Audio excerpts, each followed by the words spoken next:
my sisters and brothers and friends, some asked me curiously what Pope Francis whispered in my ear after he had put on the cardinal ring and the biretta for me.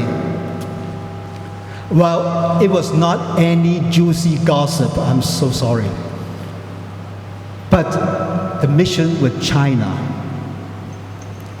Hong Kong has long played a significant bridging role of connecting the East and the West. The Catholic Church in Hong Kong was also entrusted with the role of a bridging church since John Paul II, Pope John Paul II, especially in connecting the church in mainland China with the universal church. For us Christians, connection is understood in the light of communion, based on the Holy Trinity and the Eucharist. We share one love, one life, and one body.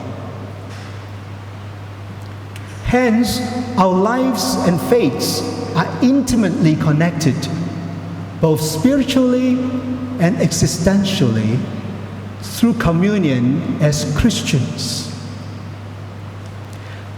Communion is one of the three themes, besides mission and participation, of the Synod on Synodality, the first assembly just finished a few days ago. We are encouraged to put ourselves in the shoes of the others in order to understand and feel for them.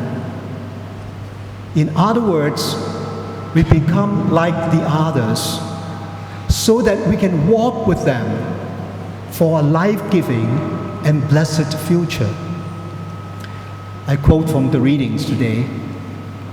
To those outside the law, I became like one outside the law, to win over those outside the law. To the weak, I became weak, to win over the weak. I have become all things to all, to save at least some.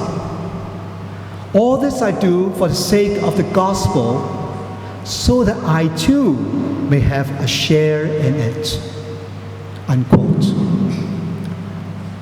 So being a bridge church does not mean we only focus on areas outside Hong Kong. In fact, there are many individuals and groups in Hong Kong who are painfully disconnected with others and the society. I dare say that we too would love to be better connected and become fully whole. Therefore, if all of us can take a few steps reaching out to those who are disconnected with us, either in the physical or digital worlds, we too can be healed.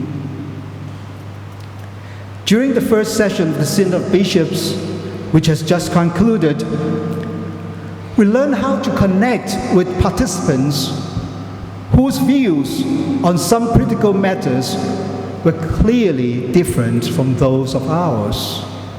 We don't come in one mind and thought. We're very diverse. So there were divergences which were honored, recorded and honored. But divergences did not stop us from identifying convergences where we could meet. And through these convergences, we were able to have hope and strength to anticipate our next session in October 2024, and I will be there.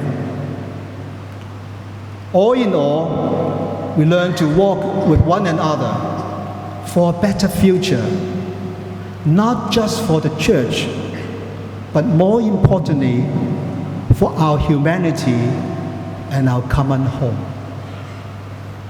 Ad Maiorem Dei Gloria.